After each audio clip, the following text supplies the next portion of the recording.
It's okay. I mean, it's almost 10 o'clock now. That's fine. Is there any background noise that you hear, or is it okay, my voice? It's okay. Yeah, it's okay for me too. Yeah. I think we are 5-7 minutes early, so let's wait, for before we start.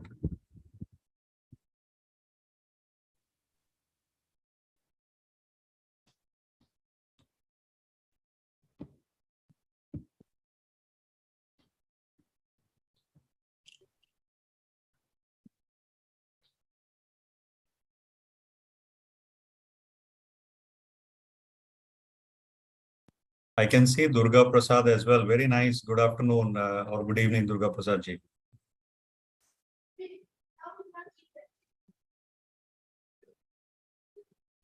Long time no speak. Yeah. Good evening, sir. How are you, Hariharan ji? All fine, all fine. All okay from your side? Yes, all okay. Thanks for calling me out. So I'm actually driving, but I should be parking very soon. Yeah. As far as you don't close the eyes while you're driving when we meditate, it should be fine. Yeah. Don't meditate while driving. No, with the eyes closed. Okay. Thank you.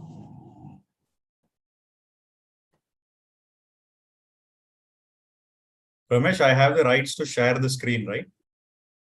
Let me do it for you. Yes, okay. Yeah, now you can do. Wonderful.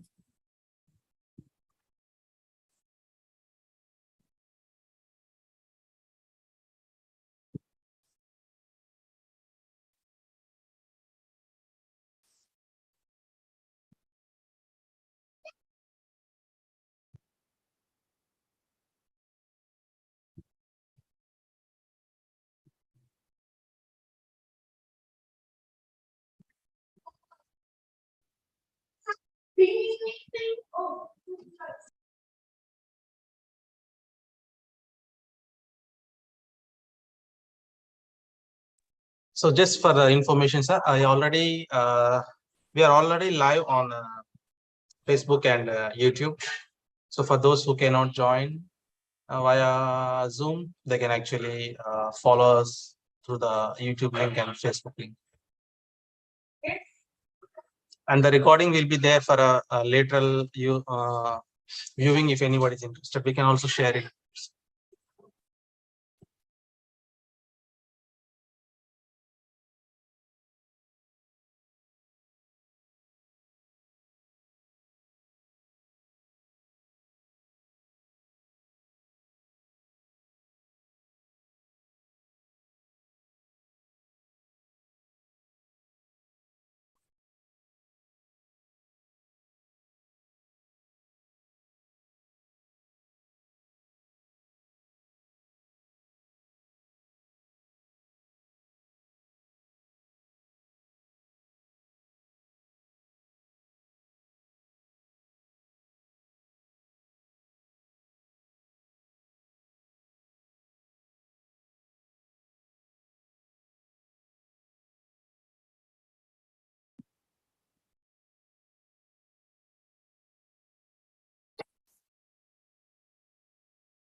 Hariharanji, we can start at maybe 5:02.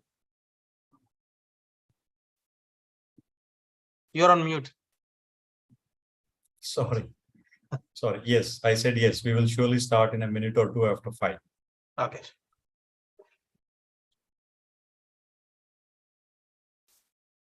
So yes, welcome everybody.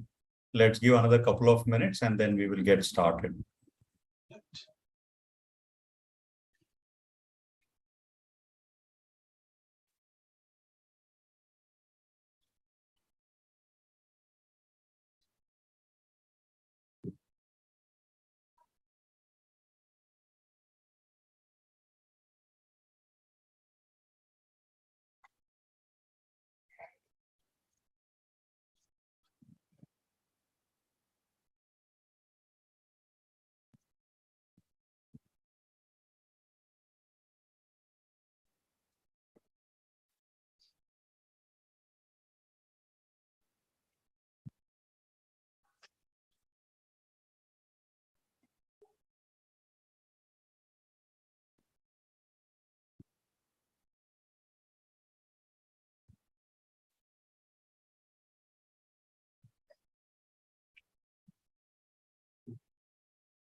we just take 1 to 2 minutes and we will start from here. Thank you everyone for joining. We are waiting for a few more people to join.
Harisa, shall we start?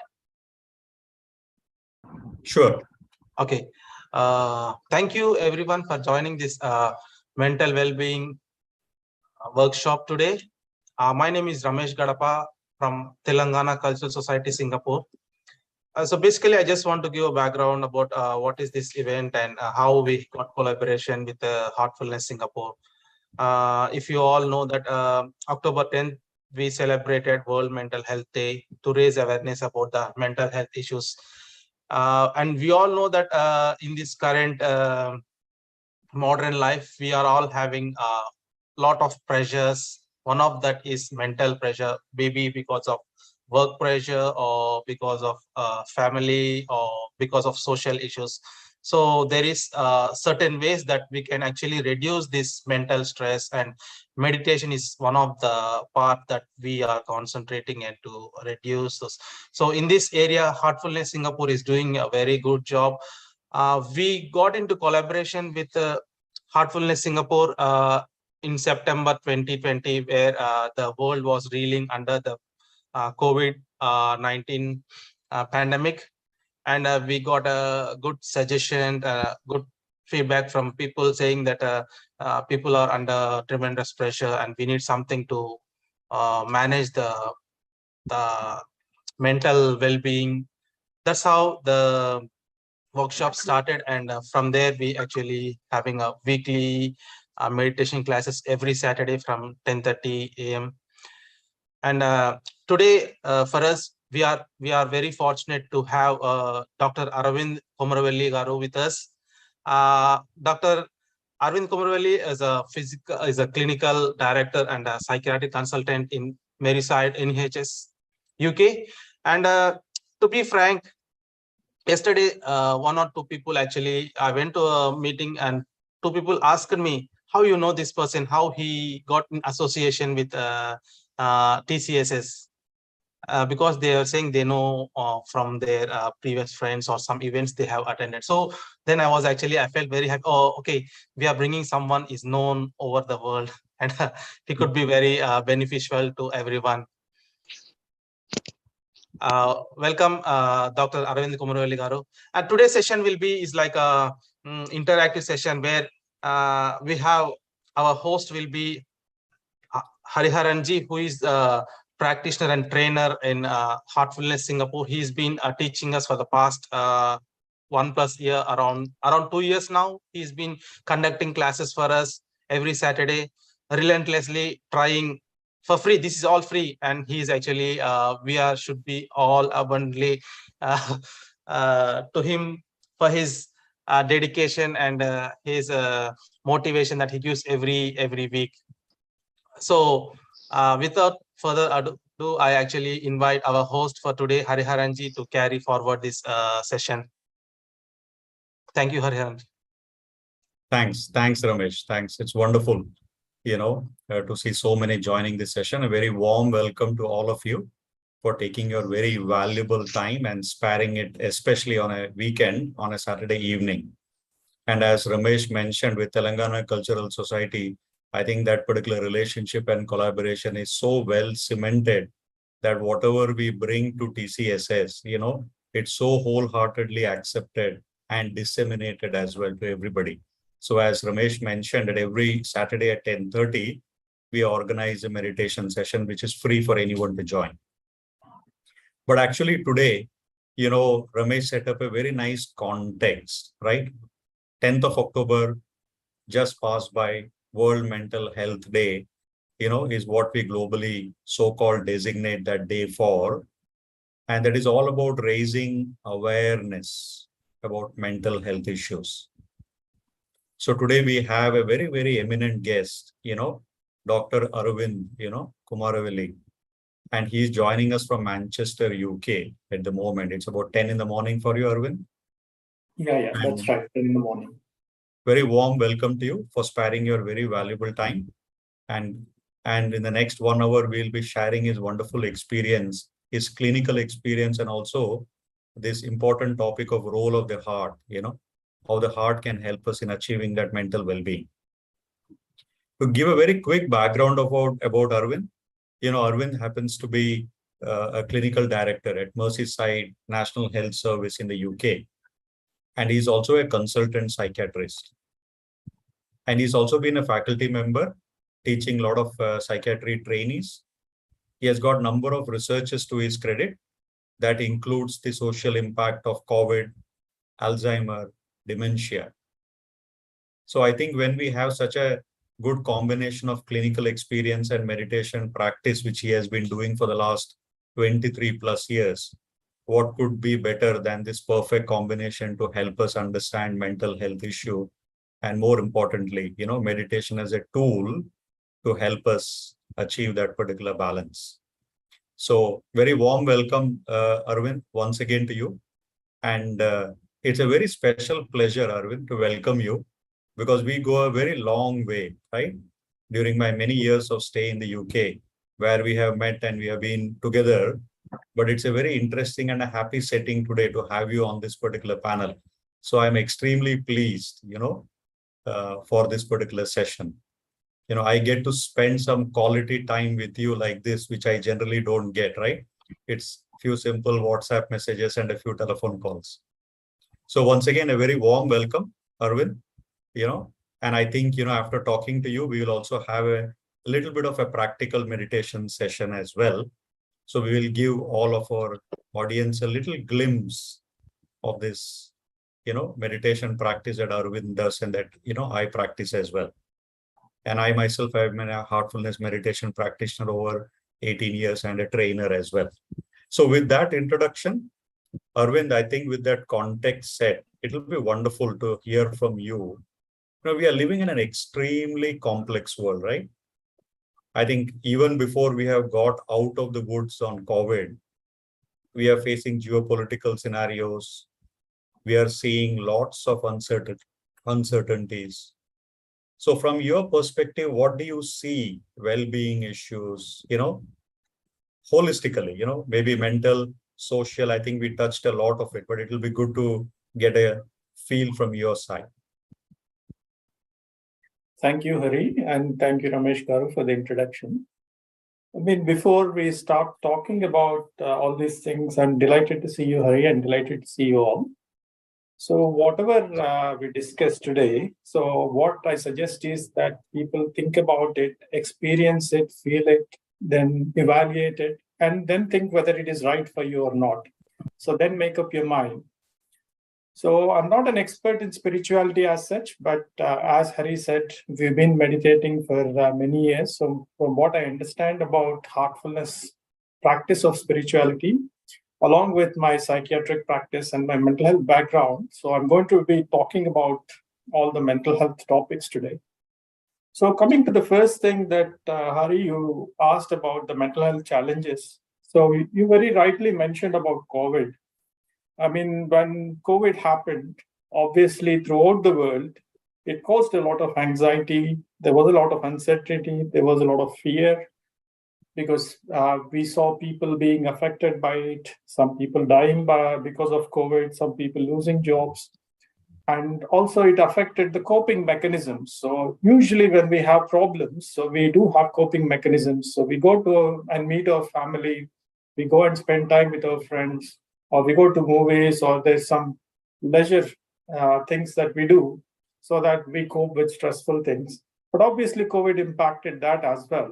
So a combination of all these things brought about this mental health crisis that we have seen.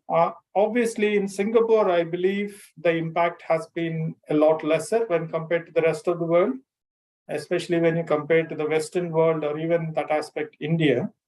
So Singapore was better prepared, has dealt with COVID better, obviously, but in spite of that, you have noticed some impacts on mental health.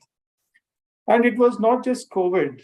It has been building up for quite some time. And what COVID did was like it tipped the balance and then created this crisis that we have all witnessed. So there have been several studies that have been done in relation to mental health over the last few decades. And all these studies have pointed that there has been a significant increase in mental health problems over the last few decades. So whether it is anxiety, whether it is depression or stress-related conditions, there has been a huge increase. Even talking about Singapore, so there have been studies done by the Education Ministry and also the Ministry of Health. And this was predating COVID, so this was before COVID. And what it has found is interesting to say. They suggested that it's the younger people who have been more impacted in terms of mental health when compared to older people. So when they surveyed the very young people from the age of 11 to 18, 1 in 3 had mental health symptoms. So they were reporting mental health symptoms. They don't call it mental illness or mental disorder as such, but they say these people are experiencing mental health symptoms. And very commonly, they are things like anxiety, sadness, loneliness. And apart from that, there was another study which was done in younger adults, so people who are 18 to 35.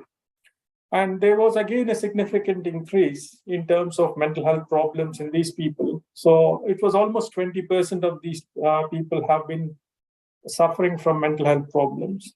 So there is a significant impact, and it seems to be affecting younger people more than older people.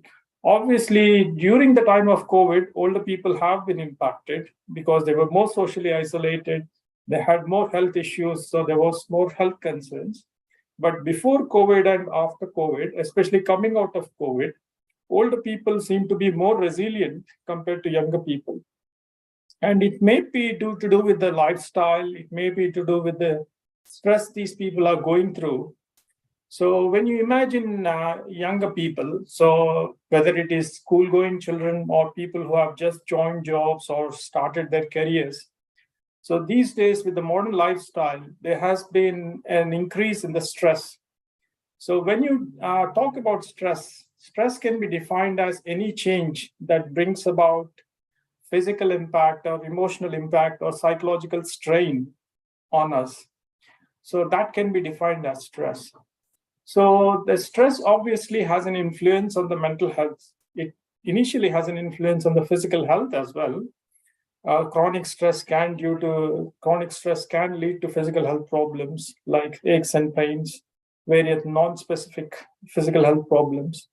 But obviously, as stress builds up, it starts affecting the mental health, and then it causes mental health problems. When you look at stress, it is nothing but a fight or flight response that is created in the body. So when you are reacting to a particular stimulus or a particular change that is happening around you.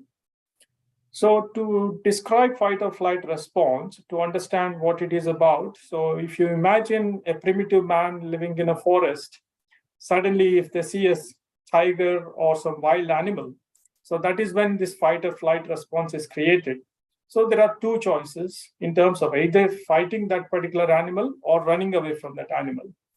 So what happens in these conditions is that the sympathetic nervous system is activated. So you have an increase in heart rate, you have an increase in respirations, because your body is trying to prepare for that adversary that we are facing.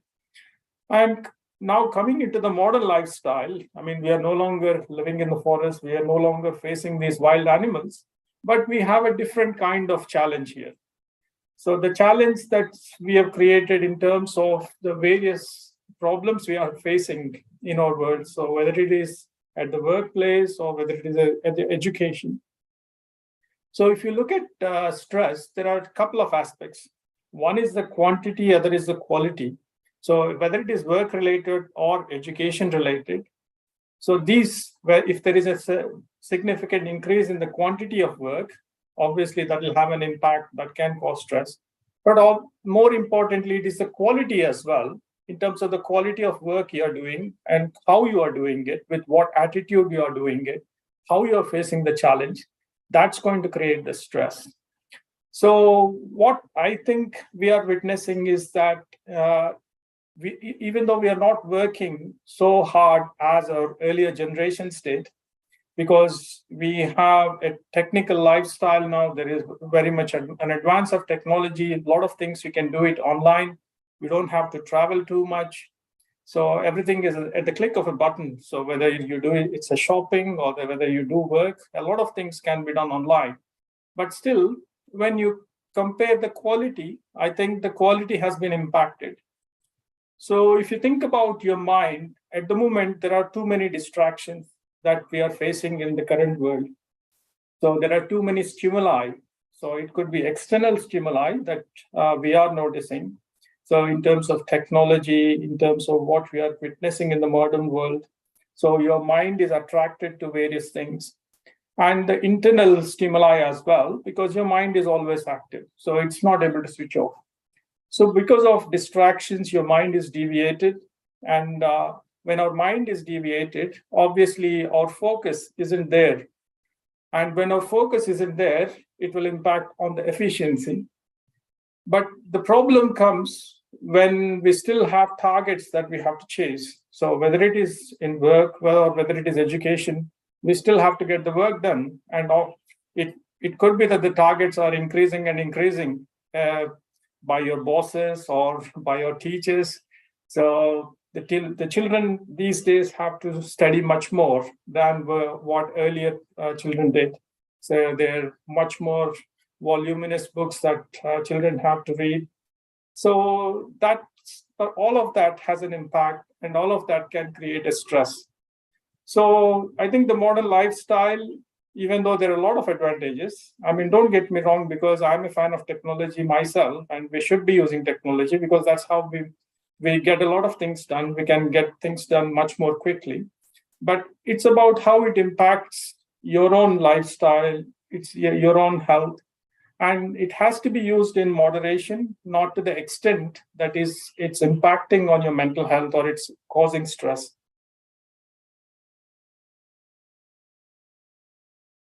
You're on mute. Yeah, thanks, Arun. Yeah, I think you covered a lot over there for that very simple question related to, the impacts as far as the stress is concerned. And I think I picked a couple of things. It was very interesting to hear that, it is the young who was impacted a little bit more than the older, and the older generation was a little bit more resilient. And you also mentioned that COVID tilted the balance, right? It's been always there, but now it has exponentially grown as well. And we will come to a few elements that you highlighted. You said it has an impact on the physical side. You use the word moderation, right? I think I'm going to park them and come back to those elements a little later. But having this balance tilted and this stress increasing, what do you see, the spend globally?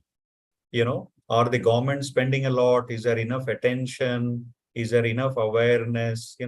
And if you could give a little short perspective, that will be helpful too. Yeah. So when you look at the WHO data on this, World Health Organization Mental Health Atlas, which looked at the mental health spending by various countries, it found out that it was only about 2 to 3%, about 3% or so of the health budget. So most of the health budget is going to the physical health, and very little is actually going to the mental health. So if you compare various countries, the low-income countries are the ones who are unfortunately not spending enough on mental health. So it's only about 1% or even less than 1% in low-income countries, whereas high-income countries, they're spending more. It's about 5% or even higher. Singapore is about almost 4% in terms of the health budget that's spent on mental health. The reason why it's important is that when you look at the mental health in terms of the overall health problems, so 25% of the life that we spend as a result of disability is because of mental health problems or substance misuse. When I say substance misuse, it could be alcohol or it could be drugs or neurological conditions, like you mentioned about Alzheimer's, dementia. So these are the things that are basically related to the mind. So we spend 25% of the disability years because of these conditions, but unfortunately, only about 3% is being spent on mental health. And the other reason being that if you actually spend your money or improve your mental health, it not only affects your mental health, but it has an impact on the physical health. So we talked about stress. We talked about how it impacts on the physical health. Just to elaborate that. So when you are feeling this stress, then there is an increase in the production of corticosteroids. So when there is an increase in corticosteroids, obviously, if it is a transient phenomenon or short-living one, the body can cope with it. But if it is a chronic phenomenon where it's going on for many years, that's when you see more and more changes. So what happens is that it can affect various organs. It can affect pancreas in terms of insulin. So it can increase the blood glucose levels, so that thereby leading to diabetes. When it increases the blood pressure as a result of heart pumping rapidly and the blood vessels being contracted. So as a result of stress, the blood pressure can also increase. It can have an impact on the heart. So a lot of chronic medical conditions that we are seeing these days that have a root cause in the mental health, that have a root cause in terms of the lifestyles that we are living. So that is why it's very important to focus on mental health, deal with the mental health problems. And the other thing is that there have been studies done on mental health spending and the benefits you get out of it. So there was a Lancet study which was done on the mental health spending. So what they found was for every dollar of money that was spent, the return in terms of investment or in terms of benefits they found was about $4. So when they include not only the mental health improvements, but also improvements in terms of productivity. So productivity at work, productivity in the community. So the benefits are fourfold. So for every dollar you spend, you get 4 times the benefits. So that's another reason why it's very important. And also, it's not just about focusing on the mental illnesses or mental disorders. So the government should be focusing on improving awareness about mental health issues, obviously, but also mental well-being, which is a wider concept. And it's about how people focus on these things from a very young age so that they don't end up having mental health problems later on.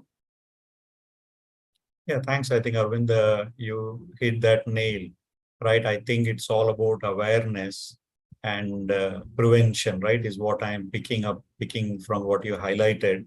And the spend is a little bit skewed, right? The richer nations compared to the not so ones, right? But it is interesting to see that Singapore is doing closer to what the richer world is. It's, you said about 4%, right? And I can see around us here in Singapore also, you know, there is a lot of awareness. There is a lot of campaigns there as well. But, you know, in brief, if I would ask, since you touched a lot of elements, you touched about the impact of mental on the physical and related to diseases as well. You know, can you, for a layman, describe what is mental health? Yeah. I mean, before we talk about mental health, I think we can talk about health in general, because health is defined in several ways. So whether it is in the Western context or in the Indian context, there are several definitions for health. So if you look at a strictly medical definition or an Oxford dictionary definition of health, it's absence of injury or illness. So as long as you don't have any injury or you don't have any illness or disease, you can be considered as healthy. But obviously, that's just one definition. There is also another definition. Obviously, World Health Organization defines that it's not just about absence of illness. It's also a combination of physical health, mental health, and social well-being. So you can't be considered as healthy unless you actually improve all of these aspects. So that's a wider definition of World Health Organization. So if you go back even to the olden times, so the Greek definition, health is derived from a word that's whole. So health needs to be considered as a whole entity. So not just in terms of physical health, mental health, but it's a combination of several things. I think compartmentalization of health into physical health and mental health is not always helpful, though I can understand why it is done, so that you actually target certain kind of illnesses. But if you look at the wider aspects, so it has to be dealt as a whole. And that's about the Western definitions for health. But if you look at the ancient Indian definitions for health, so there is a word called Swastia. So I'm sure almost all of you are aware of Swastia. And it is derived from two words, Swa and Asta. And what these words mean is that one who is centered in their inner self, so is called Swastia. So is called health. That person is the person who is healthy. So when you talk about Swastia, or Patanjali is eminently talks about this, he talks about the inner self, not the outer self or not the ego. So the inner self is the one which is centered in the heart, right deep within the heart. So where you feel the tranquility, where you have the calmness. So that is, if the person is centered there, and if the person can work externally from the inside, then the person is considered healthy. So according to ancient yogic concepts, when you address the inner needs in terms of the connection to the inner self, that obviously has an impact on the physical health, obviously has an impact on the mental health, and also the emotions, feelings, and all of those things. That is why the journey has to start inside and then flow outside. So you're not actually neglecting outside, but you are going in and then going out. So you have the connection inwards as well as outwards. So a person who can maintain that connection, that person is called healthy, according to the ancient definition. Wonderful, Arvind. Actually, you already answered my second question. I was about to ask what's the difference between the Western concept and the yogic concept. So if I understood, there is a lot of compartmentalization, when it comes to the Western science, right? Looking at, a aspect of it, while the yogic science integrates it all as a whole, right? And I think you said there are also other differences, other subtle differences. But if you want to understand how the Western science evolved, then you have to go back. Obviously, in the ancient times, the Greeks had very advanced science like the Indians did. But as the West went through the medieval times, things changed. So the religious institutions kind of suppressed the scientific growth. And as the West passed through the medieval times, and then the Renaissance happened. So that's when the science flourished. So whatever blind faith people had on certain aspects was questioned, obviously for the right reasons. But as a result, what happened was there was a lot of scientific thinking, which was more in terms of evidence. So people were looking for evidence for cause and effect. When they could not find the evidence, or when they could not measure the evidence, then that was discarded. So as a result, what happened was some of the finer concepts, some of the subtle concepts that are there, that were not kind of ignored, but not taken into consideration when you are looking into health. So especially when you look at mental health, there are a lot of subtle things that you can't measure with science. You can describe them. You can describe the subtle emotions that we have, subtle feelings that we have, but these are things that can't be measured. So when you don't address these kinds of things, you're not addressing the entirety of health. So whereas if you look at, sorry, go on. No, complete. Go ahead, Arvind. So if you look at Patanjali, so what Patanjali did was he condensed all the ancient wisdom that was there in the ancient times, and then he composed the yogic sciences. So Patanjali Sutras, so they talk about a lot of things, and not just in terms of physical health, but also he touches on various mental health aspects. So there are a lot of similarities to the mental health sciences that you see in the Western world as well. So it describes in detail about the thinking patterns, how they evolve, when the wrongful thinking pattern is evolved, how it affects your mental health, how it affects your perception, how you perceive things. So that changes, how it creates impressions inside us. When these things are created, then in terms of the flow of thinking that you have, that's affected. Sometimes people deviate and they start imagining things that are not there. And then he talks about the disease element, talks about various states of diseases. So you can have apathy where the person is not motivated, does not want to do. Or the person may be indulgent, so where they're trying to indulge in a lot of things to cope with the underlying distress they have.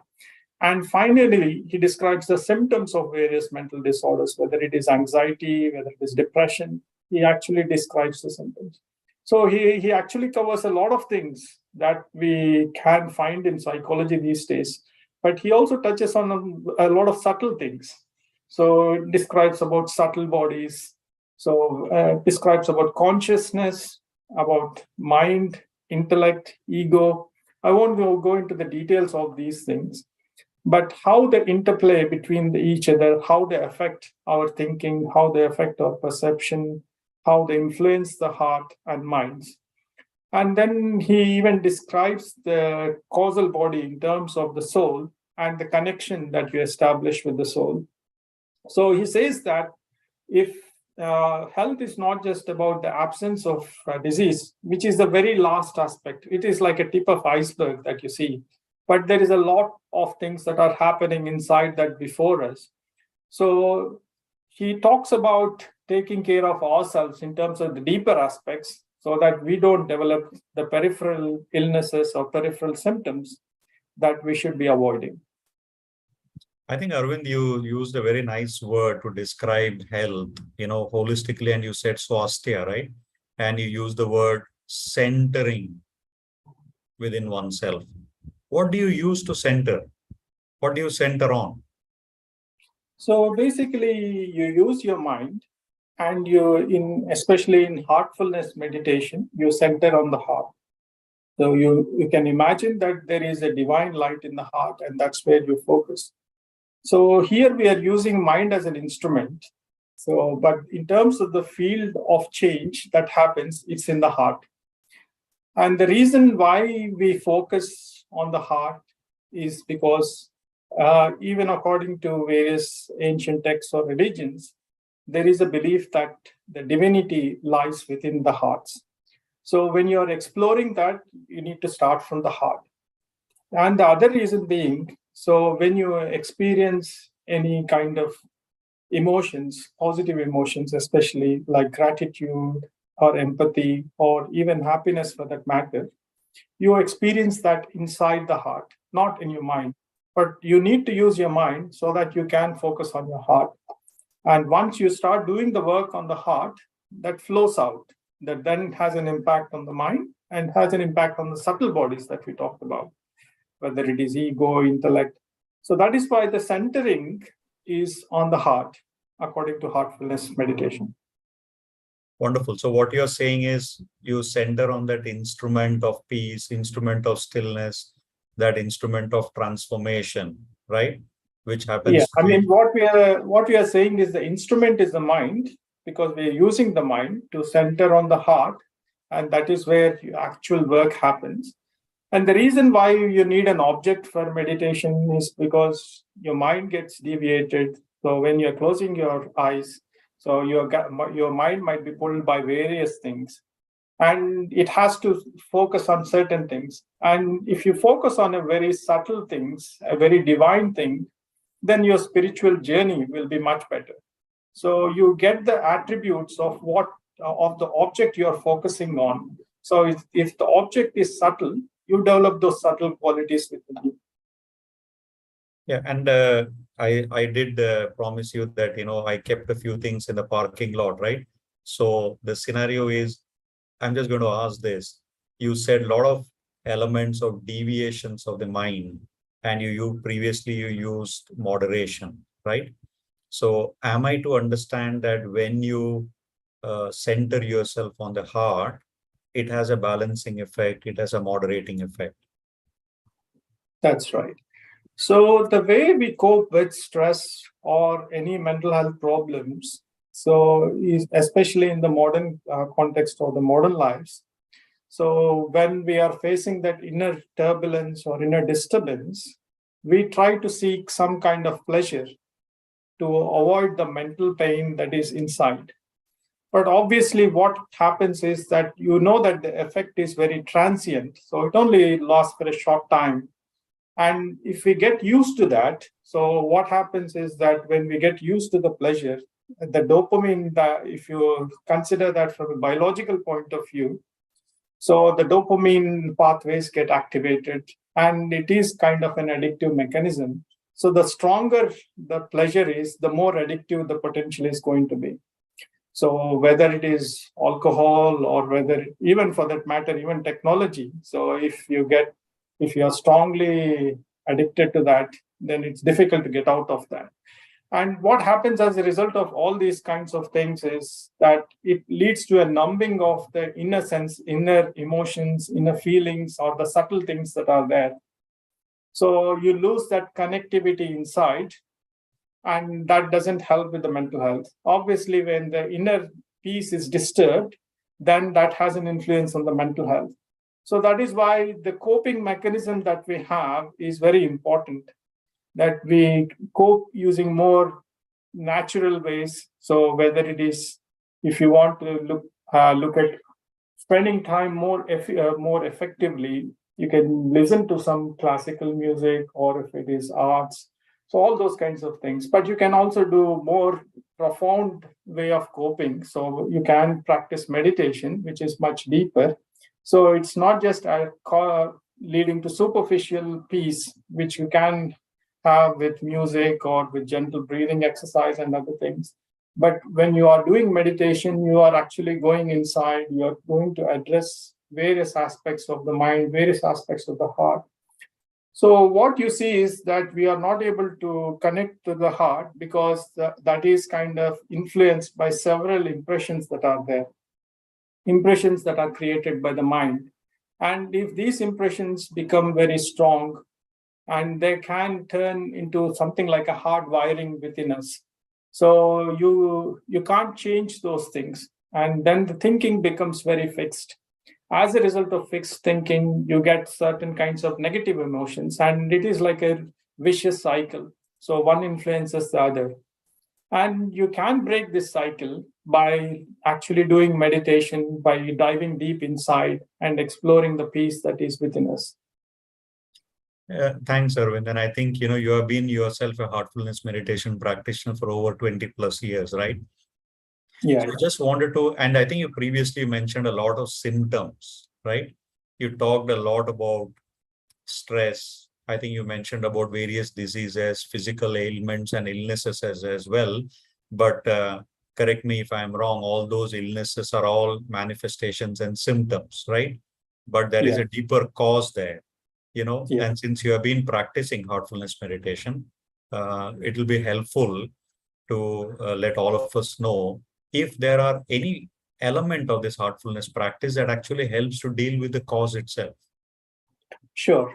I mean, if you compare these things with an example, so say you have a fever, you are feeling unwell. So the high temperature is the symptom. and you may be looking at symptom control. So you may be taking paracetamol or some medication to get rid of the fever. But if you're not addressing what is causing the fever, so there is a source of infection within the body.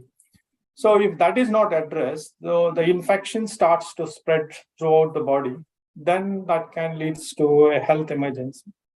So similarly, if you look at mental health as well, so if you have the disturbance that we can experience in our daily lives, if we are coping with these disturbances with the kind of coping mechanisms that we talked about by seeking pleasure, then that only causes a short-term relief. But in terms of the inner pathology or inner disturbance that is there, that is not addressed, and it starts spreading. So, as I said, you can look at meditation, especially coming to heartfulness. So there are a couple of peculiar things to heartfulness kind of meditation. So one is the transmission, and the other one is the cleaning. So transmission is actually pranahuti, which is described in the ancient texts. So what it is about a subtle force using a divine kind of energy, where a heartfulness guide or a heartfulness preceptor, so they can focus this subtle energy on the hearts of the practitioners to bring about the changes that are needed inside us. So it is at a very subtle level. As I said, it is more about at the vibrational level inside us. So once these vibrational fields that are there, that are addressed, then you can see the positivity inside you. So when we talk about vibrations, so we all know it is difficult to measure them, difficult to describe them, but you can experience them. So when you are sitting with some people, you can feel very disturbed. Even before you talk to them, you feel that something is not right. You might feel a bit restless. But sometimes when you feel next to somebody else, even though you don't talk to them, you feel so peaceful. And it's even with little children. When you are next to them, when you are even sleeping next to them, you feel so peaceful. Because it is because of the positive vibrations, positive vibes in common terminology. So it is that kind of work that is done as a result of transmission. And also transmission expands the consciousness. So in terms of defining consciousness, there are several definitions, but I'll just stick to the heartfulness definition, or even the definition given by Swami Vivekananda. So it's not just about consciousness of the surroundings, consciousness of the inner feelings and emotions. There is also a vast level of super consciousness and subconsciousness. So what happens is that when the transmission happens, when the changes start happening in the heart, the consciousness starts expanding. And then when the consciousness starts expanding, your thinking becomes much more focused. So you're less disturbed, much more focused.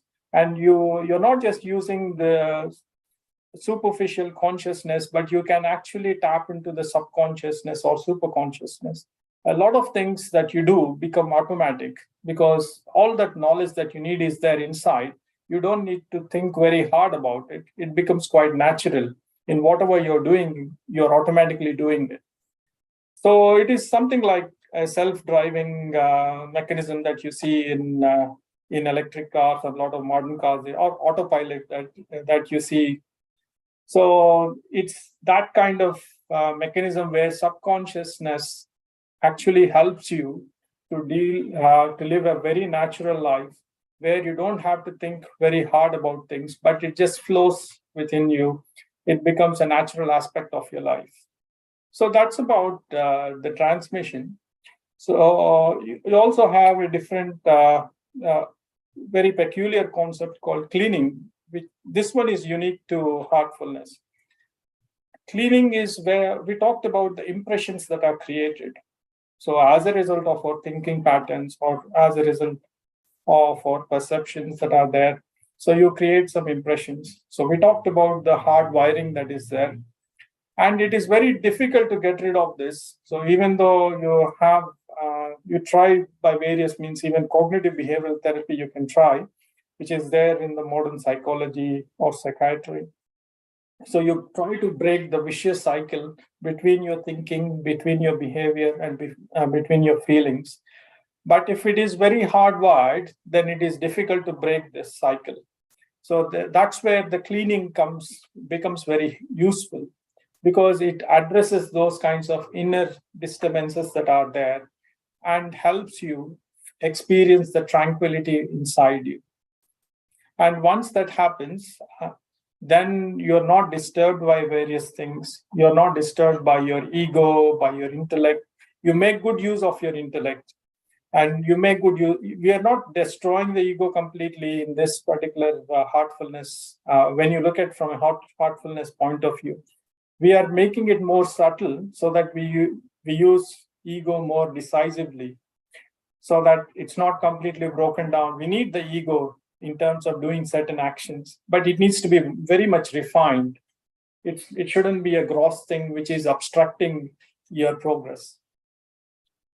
I think very elaborately put there, Arvind, in terms of transmissions, or maybe to summarize, transmission is that very natural energy that is all present deep within us, right? Which helps in expanding our awareness. And once you are aware, you know where to focus, right? The right versus the wrong, whether you need to get distracted or whether you need to remain focused on what you need to do. So there is a flowering, if you may want to call it, right? A blossoming of your capacity right from within yourself. And you use the word hardwired, right? It's all that solidification of all these impressions which has gone deep inside us. That cleaning, the heartfulness cleaning or decluttering helps to remove, so that the causes are removed, right? And hence there is a natural change manifested in all dimensions, right? Physical, social, spiritual, and the mental as well. Yeah. Thanks, Arvind, for this very nice interactions that we have had. So do you think it is a right time to spend maybe 10 minutes, to give everyone an opportunity to experience heartfulness meditation? Sure. I think with your rich amount of experience, Arvind, I think an hour's conversation would be very less, I think. But, let's give at least a 10-12 minutes glimpse to others as well about this heartfulness practice. Yeah.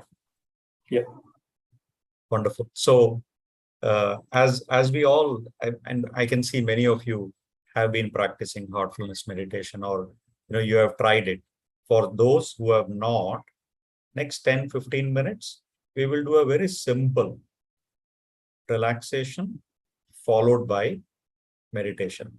And Arvind touched upon a very important element. He talked about physical aspect.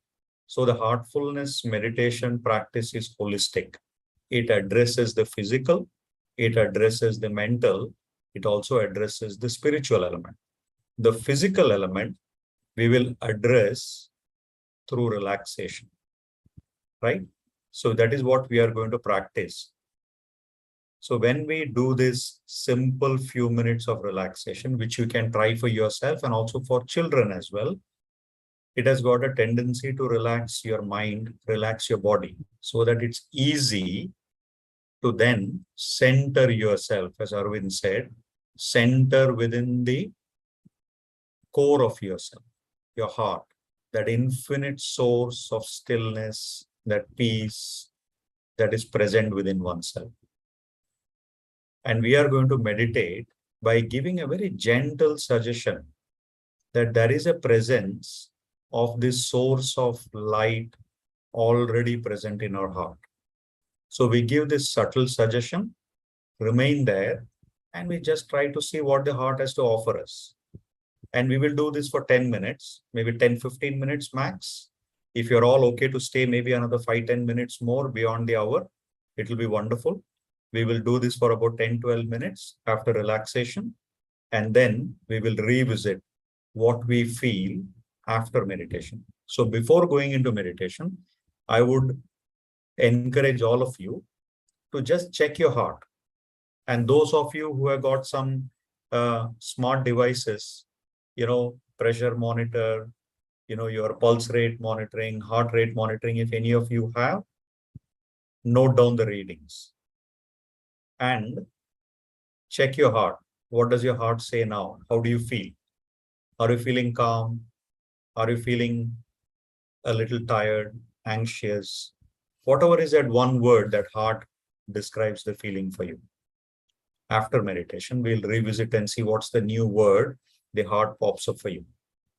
So if you're all ready, heartfulness is all about sitting with your eyes gently and softly closed. And I will walk you through the heartfulness, relaxation, and meditation. So you all can put all the distractions aside. Very gently close your eyes.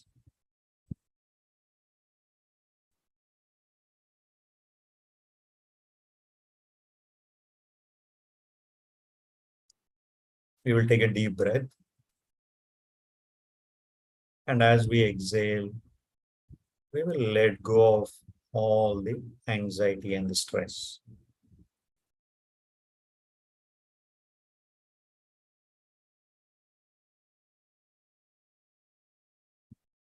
And then we will slowly shift our attention to our toes.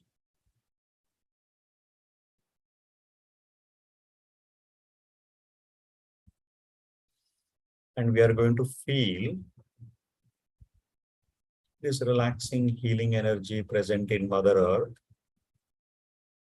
slowly moving up our toes. It moves across our feet, our ankles, completely relaxing them.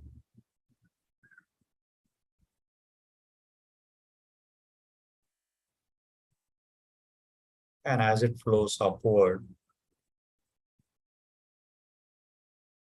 both our lower legs, our calf muscles, and our knees, both our lower legs are completely relaxed.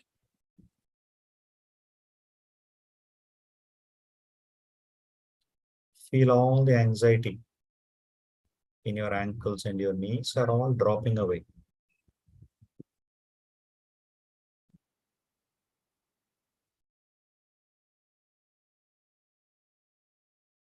And your knees and ankles are totally relaxed now.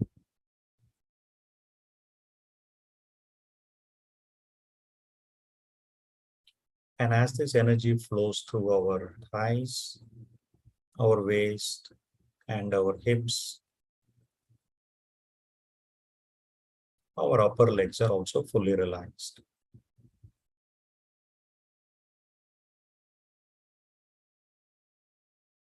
From hips below to the tip of our toes, both our legs are feeling so light and relaxed that we can hardly feel their presence.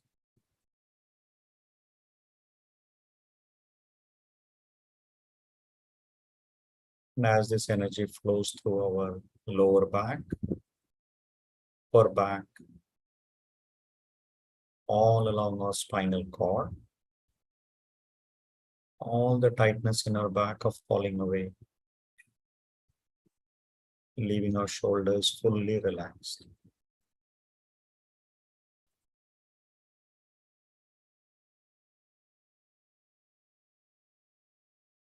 This energy flows through our abdominal muscles, stomach area, entire chest area, and feel all the heaviness are dropping away.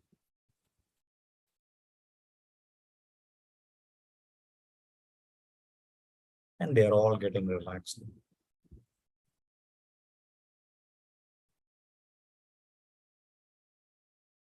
All the heaviness, all the tightness that is accumulated in our shoulders, they are all melting away as this relaxing energy is flowing through our shoulders.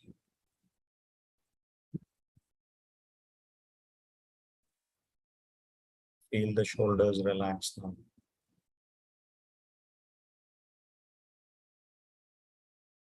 And as it flows down through our upper arm, our elbows, lower arm, right up to the fingertips. Both our arms are fully relaxed.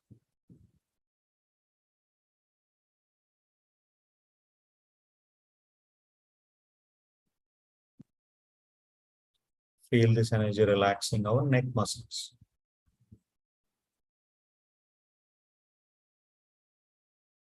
Neck below to the tip of our toes. Our entire system is feeling so light and relaxed. We can hardly feel the presence.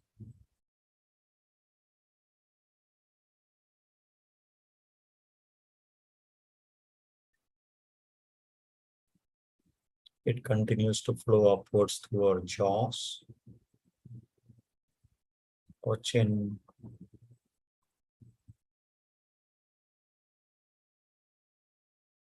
our ears, our lips, and our nose, fully relaxing them.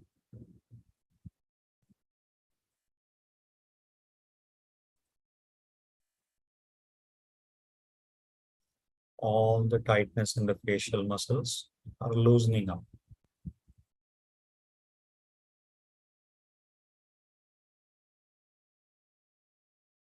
And as this energy flows through our eyes, which are softly closed, our forehead, all across our head, up to the top of our head,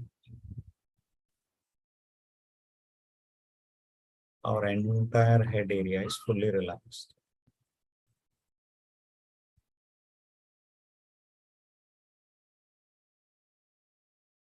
From top of our head to the tip of our toes. Our body is still. Our mind is calm. So in that relaxed condition, we are going to feel our center. Center being our heart. So we will gently shift our attention to our heart and give a very subtle suggestion that there is a presence of this source of light already present in our heart. For the next 5-7 minutes, we are going to connect to this source of light and meditate on it.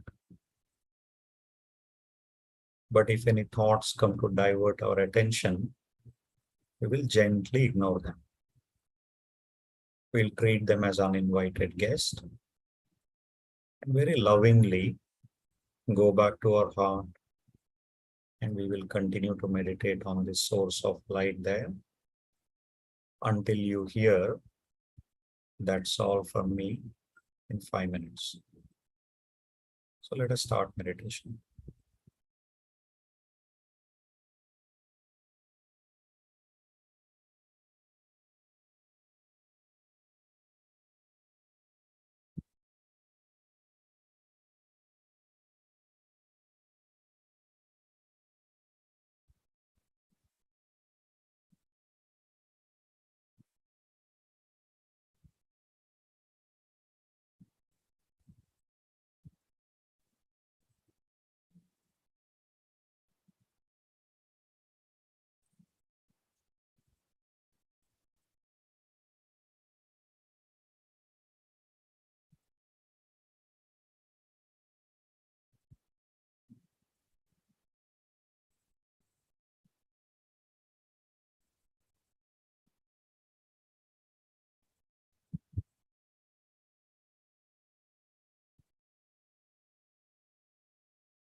That's all.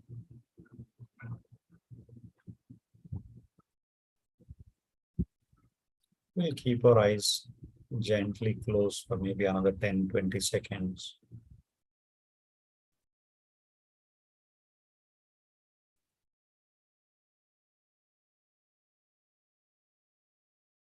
And we'll just observe our heart and see what is the condition that we are feeling after meditation.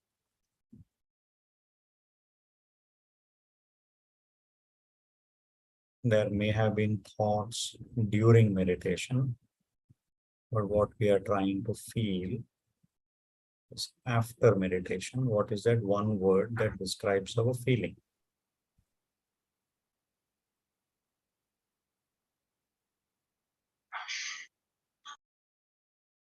Once you feel you are ready, very softly and gently you can open your eyes.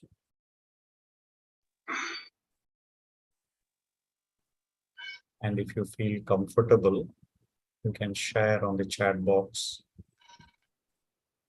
what is that one word that describes your feeling after this very short relaxation and meditation.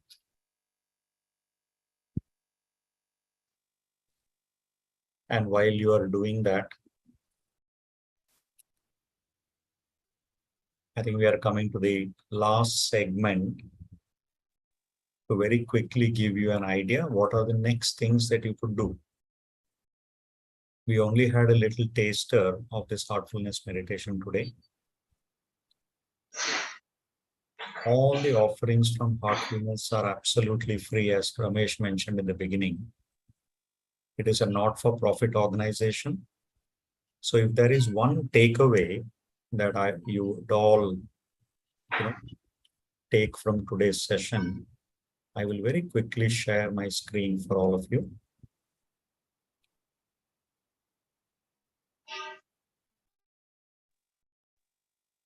You may want to download this app, which is called as Heartfulness app.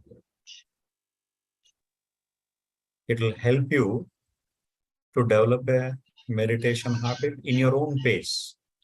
If you feel that time is very short for you, you don't have much time, there is also an option to meditate for 15 minutes. And all the things that we meditated or all the technique that we did today is present in that app and much more as well.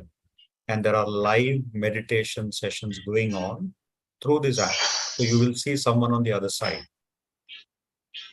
Yeah. So a few more details for you. You can download the app called Heartfulness. If you want to find where Heartfulness trainers are, you just go onto this website called heartspots.heartfulness.org. You can put your postcode, you can put your address, and it will tell you who are all the trainers next to you. So you can even approach them, contact them, and start Heartfulness meditation should you wish to. There is a rich resources in YouTube as well. We got a website, and we also have my and Ravi's contact details. You can reach out. You can also reach out through TCSS. We do regular sessions every Saturday at 10:30 a.m. So with that, I am going to pause a bit and see, if though I'm aware that, it's already 7 minutes past the hour, myself and Arvind, we can wait back for maybe another 5 more minutes and see if there are any questions from anybody. Hitesh says he's feeling very light and calm. Thank you. Rekha is saying that wonderful. We'll work on improving mental, physical, spiritual well-being. Very nice, Rekha ji.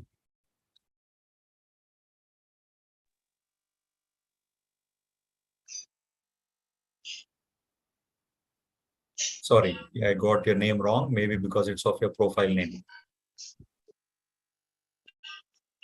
So if anyone has got any questions for our guest, feel free to ask. Yes, I've got one question. Sure, Chani, go ahead. Yeah, I think the holistic holistic approach in the hospital has overtaken the compartmentalized approach in the mental well-being. So it is not quite true to say that the Western medicine only do not incorporate the spirituality aspect.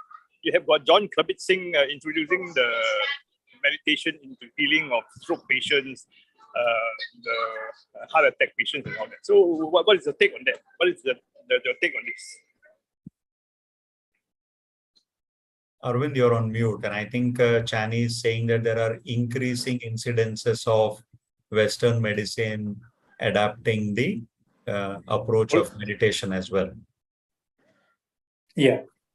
So, I mean, in terms of the question, I couldn't hear all of it, some of the question towards the end. But yeah, as you said, Chani, we are seeing a merger between the Western approach and the Eastern approach in terms of dealing with mental health issues. So you might be aware of mindfulness, which actually arises from a Buddhist type of meditation, which has been adapted to the modern lifestyles. So that has been proved to be effective in terms of various mental health problems. Similarly, heartfulness as well. There have been several studies that have been done on stress, burnout, sleep problems, mental health issues. So it has been shown to be effective. And sometimes each approach has its place. So we're not saying Western approach is wrong or Eastern approach is right. Everything has its place.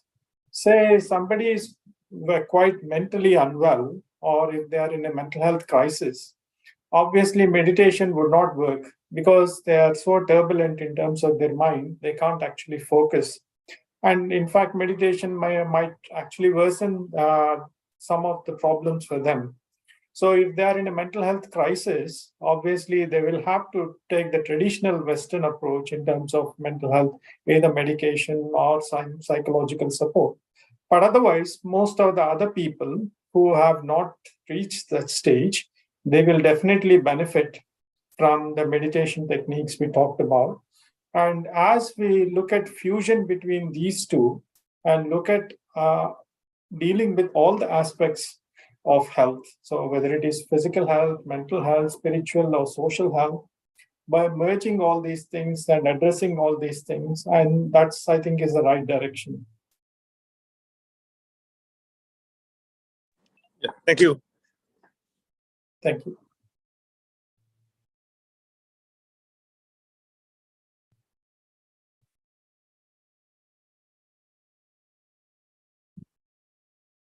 If you got any more questions or any comments, you feel free to share on the chat box, or you can feel free to speak too.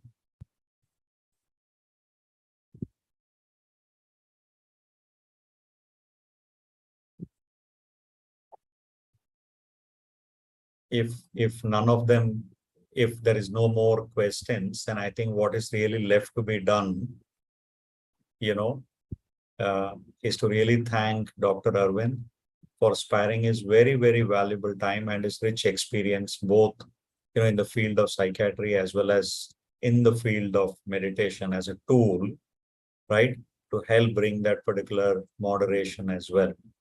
So thank you so much, Arvind, for your wonderful conversation that we had the opportunity to have. And more importantly, in addition to Arvind, I would also like to thank the Telangana Cultural Society of Singapore for being so open-hearted and disseminating this information to far and wide and making their doors actually open to offering this heartfulness meditation to everybody. So thanks once again, Ramesh, to you and your entire team as well. As always, it's a pleasure to, host something along with TCSS. Just want to add on one more thing, sir.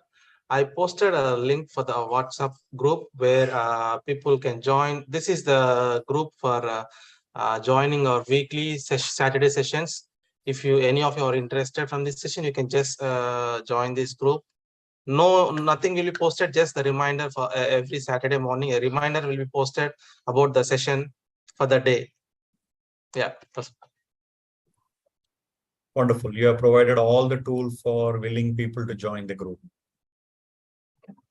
And thank you, Hari, and Telangana Cultural Society of Singapore for inviting me. It's been an absolute pleasure. Thanks, everyone. Thanks. Have a wonderful weekend. Take care. Stay safe. And see you sometime soon, everybody. Thanks, Arvind. Thank you, Thanks, Arvind Hari. garu. Thank you very much. Thanks, sir. Hari. Thank you, everybody. Thank you. Thank you. Thank you. Thank you, everyone. Thank you. Thank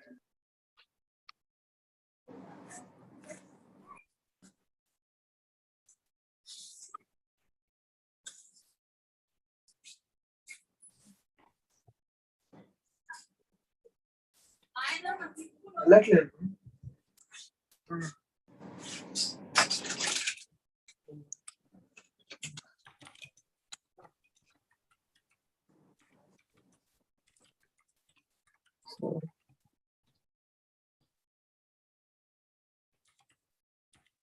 Someone just asked about the link for the live session. So recording is posted in our YouTube channel. You can watch there if anyone needs. Later, I will post the same link in the group so that you can use it later use. Thank you. And it's also hosted in your Facebook as well, Right. in Yeah. TCS's Facebook. That's right. So with this, thank you, Arvind garu. Thank you, Arvind. Thank you. Thank you. Thank you. Right. Thank you all. So, Hari, I'll catch up with you later. Thank you. Take care. Thank Take care, everybody. Bye-bye. Take care. Bye. Yes, bye.